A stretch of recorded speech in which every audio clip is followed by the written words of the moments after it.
தமிழின் தேர்தல் பயண நிகழ்ச்சியின் பொலிட்டிக்கல் மாஸ் செக்மெண்ட் நிகழ்ச்சியில் பங்கேற்க வந்திருக்கிற உங்கள் அனைவரையும் நியூஸ் தமிழ் தேர்தல் பயணக்குழு சார்பில் அன்புடன் வரவேற்கிறோம். இந்த நிகழ்ச்சி இன்னும் சற்று நேரத்தில் தொடங்க இருக்கிறது. நமது சிறப்பு விருந்தினர்கள் அனைவரும் கிட்டத்தட்ட வந்துவிட்டார்கள். தொழில்நுட்ப ரீதியிலான ஆயத்தங்கள் நடைபெற்று வருகின்றன. இன்னும் சில மணித்துளிகளில் இந்த நிகழ்ச்சி நடைபெற இருக்கிறது.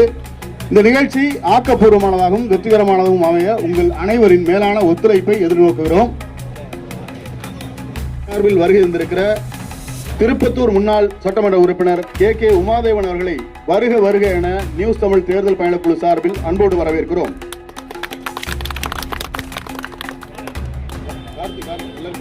மேலை நாடுகளில் அதிபர் தேர்தலில் கடைபிடிக்கப்படுகிற நடைமுறை ஒரே நேரத்தில் வேட்பாளர்களை சமமான மேடையில் நிற்க வைத்து பொதுமக்கள் மத்தியில் விவாதங்கள் நடத்துவாங்க.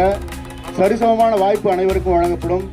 இங்கே நெறியாளர் தவிர பொதுமக்களும் கேள்வி இருக்கிற ஒரு வாய்ப்பை ஏற்படுத்தி அவங்க விவாதிப்பாங்க. அதன் அடிப்படையில் மக்கள் யாருக்கு வாக்களிப்பது அப்படின்னு தீர்மானிப்பாங்க. இந்த தேர்தல் பயணம் பொலிட்டிக்கல் மாஸ் நிகழ்ச்சியை பொறுத்தவரை நியூஸ் தமிழோட சோசியல் மீடியா பேஜஸில் இந்த நிகழ்ச்சி ஆரம்பித்த உடனே நீங்கள் பார்க்கலாம். அந்த லிங்கை நீங்கள் ஷேர் பண்ணி விடலாம். உறவினர்களுக்கோ நண்பர்களுக்கோ உங்கள் கட்சி நிர்வாகிகளுக்கோ நியூஸ் தமிழ் பொலிட்டிக்கல் மாஸ் நிகழ்ச்சியில் பங்கேற்க திமுக சார்பில் வருகை வந்திருக்கிற மாவட்ட துணை செயலாளர் திரு சேங்கை மாறன் அவர்களை வருக வருக என அன்போடு வரவேற்கிறோம்.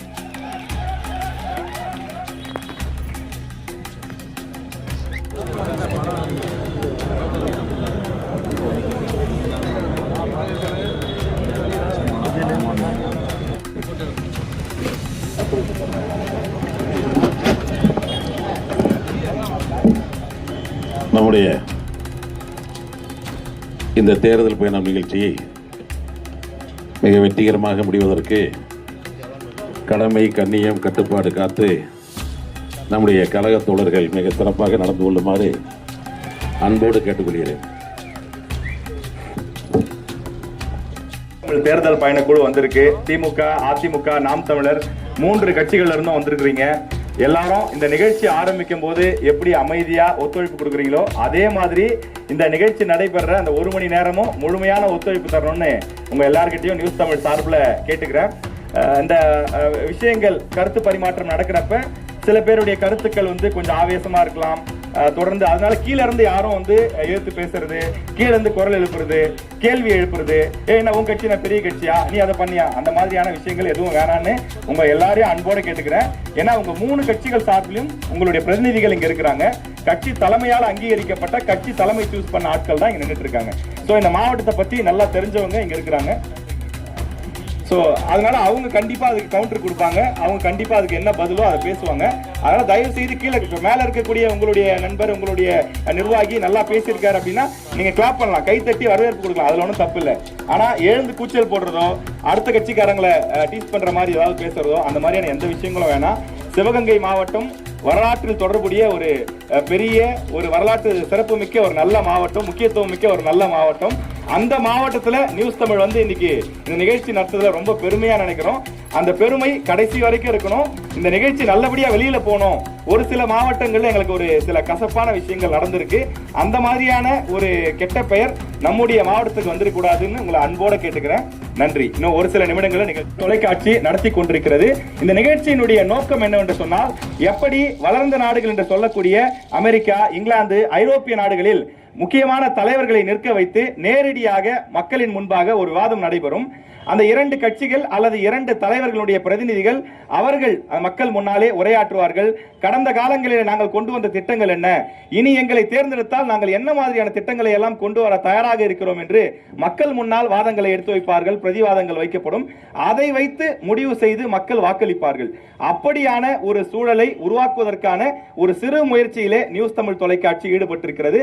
அதற்காகத்தான் நாங்கள் ஒரு பெரிய குழுவாக சென்னையிலிருந்து கிளம்பி வந்து நியூஸ் தமிழ் தேர்தல் பயண அந்த வாகனத்தின் மூலமாக பல்வேறு இடங்களுக்கும் சென்று மக்களுடைய கருத்து என்னவாக இருக்கிறது, கல்லூரி மாணவர்கள் என்ன நினைக்கிறார்கள், இளைஞர்கள் என்ன நினைக்கிறார்கள், பெண்கள் என்ன நினைக்கிறார்கள் என்று அந்த மாவட்டத்தில் இருக்கக்கூடிய முக்கிய பிரச்சனைகளை அலசி ஆராய்ந்து அது மாலையிலே தலைவர்களிடமும் அந்த கேள்விகளை நாங்கள் முன்வைத்துக் கொண்டிருக்கிறோம்.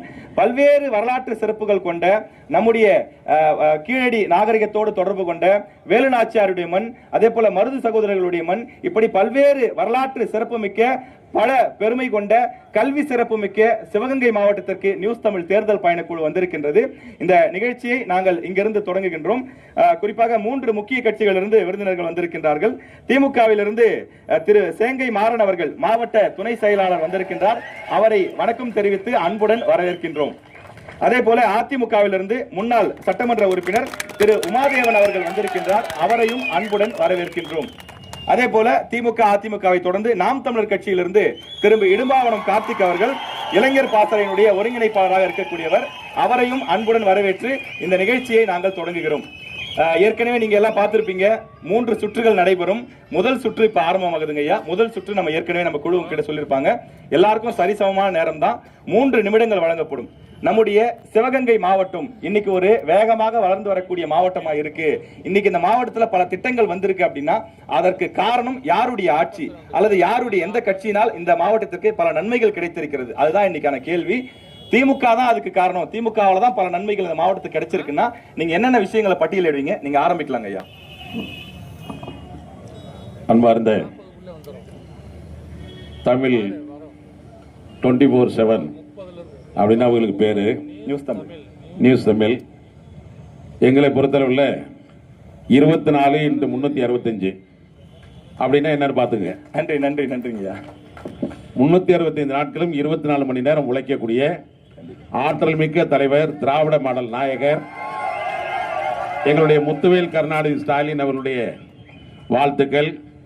தமிழ்நாட்டு கூட்டுறவுத்துறை அமைச்சர் மாண்புமிகு KR பெரியகருப்பன் அவர்களுடைய வாழ்த்துக்களோடு இந்த பேச்சை நான் துவங்குகிறேன். குறிப்பாக சிவகங்கை மாவட்டம் மிக மிக மிக மிக பின்தங்கி இருந்த மாவட்டம்.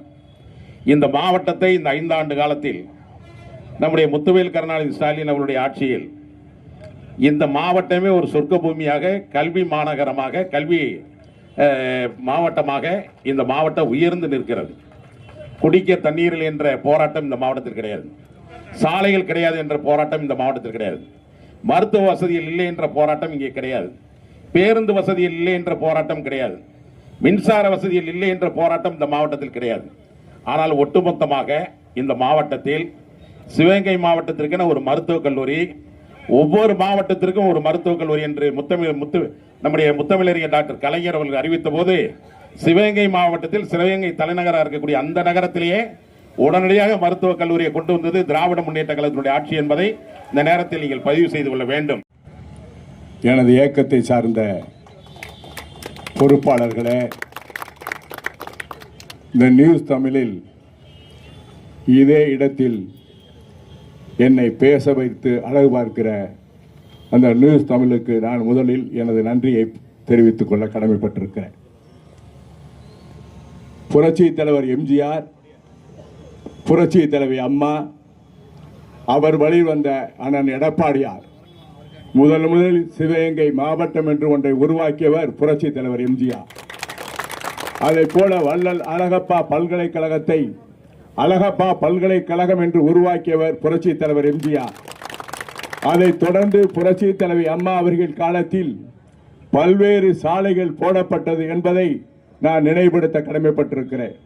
கிராமப்புறங்களில் எல்லாம் பேருந்துகள் விட்ட பெருமை புரட்சி தலைவர் எம்ஜிஆருக்கு உண்டு, புரட்சி தலைவி அம்மா அவர்களுக்கு உண்டு. காவேரி கூட்டு குடிநீர் திட்டத்தில் நான் சட்டமன்ற உறுப்பினராக இருக்கிற பொழுது 221 கோடி ரூபாயை எனது புரட்சி தலைவி அம்மா அவர்கள் ஒதுக்கி கொடுத்தார்கள். அந்த திட்டம் இன்றைக்கு நிறைவேற்றப்பட்டுக் கொண்டிருக்கிறது. அதிமுக சார்பில் இங்க எடுக்கப்பட்ட நல்ல முன்னெடுப்புகள் அதையெல்லாம் ஐயா பட்டியலிட்டு சொன்னாங்க. நன்றி நன்றிங்க ஐயா. கார்த்தி, உங்க பக்கம் ரொம்ப டஃப்பான ஒரு சிச்சுவேஷன் இருக்குன்னு நினைக்கிறேன். திமுக ஏகப்பட்ட திட்டங்களை, அடிப்படை விஷயங்களை செஞ்சிருக்காங்க, கல்லூரிகளை கட்டி கொடுத்திருக்காங்க. ஐயா பேசும்போது சொன்னாங்க குடிதண்ணீர் வசதி செஞ்சு கொடுத்திருக்காங்க, கூட்டு குடிநீர் திட்டம்னு நிறைய விஷயங்களை பட்டியலிடுறாங்க. அவங்களுக்கு 3 நிமிஷம் போதுமானதா இல்லைன்னு நினைக்கிறாங்க. இப்ப நாம் தமிழர் கட்சி சார்பில் நீங்க சிவகங்கை மாவட்டத்திற்கு செய்தது என்ன? நாம் தமிழர் கட்சியால் சிவகங்கை மாவட்டம் பெற்றது என்ன? கூடியிருக்கக்கூடிய உறவுகள் அனைவருக்கும் பணிவான வணக்கம். நாம் தமிழர் கட்சி ஆட்சி நகர்ந்து கொண்டிருக்கிற ஒரு பேர் இயக்கம். அதனால போராட்ட களங்கள் நின்று மக்களுக்கானதை செஞ்சு கொடுத்து கொண்டிருக்கோம். இதுல திமுக அரசோட காவல்துறையால் அடித்து கொலை செய்யப்பட்ட திருப்புவனம் அஜித்குமாரோட மரணத்துக்கு முதல் நாள களத்துல போய் அந்த நீதியை பெற்றுத்தவருக்கு போராடியது நாம் தமிழர் கட்சி. அதே போல மிக அண்மையில அடித்து கொலை செய்யப்பட்டு இதுவரைக்கும் நீதி கிடைக்காத தம்பி ஆகாஷோட மரணத்துக்கும் களத்தில் நிற்பது நாம் தமிழர் கட்சி. இதே சிவகங்கை மாவட்டத்தில் சிவகங்கை வந்து வறட்சி மாவட்டம் அப்படிங்கிறாங்க. ஆனா காரைக்குடி வந்து எப்போதும் அதுல விதிவிலக்கு. அது காரணம் வந்து சம்பை ஊற்று. அந்த சம்பை ஊற்று 3000 ஆண்டுகளா இருக்குது.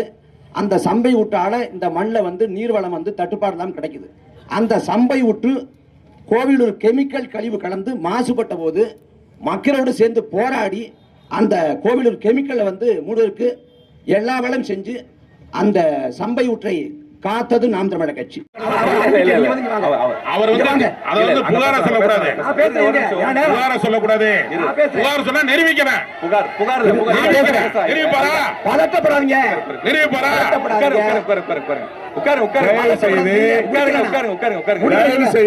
சரி, ஓகே. போட்டி போட்டிருக்கிறது தவிர ஆளுங்கட்சியாக வரவில்லை. சரி, ஓகே, ஓகே. அவர் அவருடைய குறையை சொல்லுகிறார். நீங்கள் அமைதி காக்க வேண்டும். அதை விட்டுவிட்டு நீங்க பேசுவது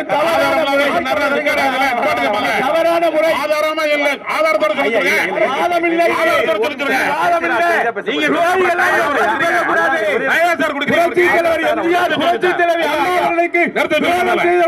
உட்கார்ந்து பேசக்கூடாது.